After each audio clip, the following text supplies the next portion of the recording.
ଜୟ ଜଗନ୍ନାଥ। ଖୁସିରେ ରହିବା ପାଇଁ 6ଟି ନିୟମ। ଜୀବନରେ ଖୁସି ହେବା ପାଇଁ କିଛି ସରଳ ଉପଦେଶ। କେବେ ବି କାହାକୁ ଘୃଣା କରନ୍ତୁ ନାହିଁ।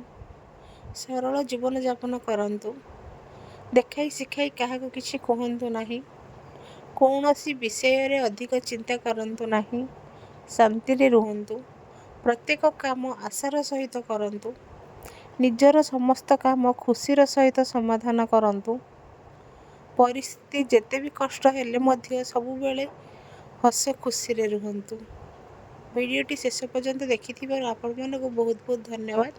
ଭିଡ଼ିଓଟି ଭଲ ଲାଗିଲେ ଲାଇକ୍, ସେୟାର, ସବସ୍କ୍ରାଇବ୍ ନିଶ୍ଚୟ କରିଦେବେ।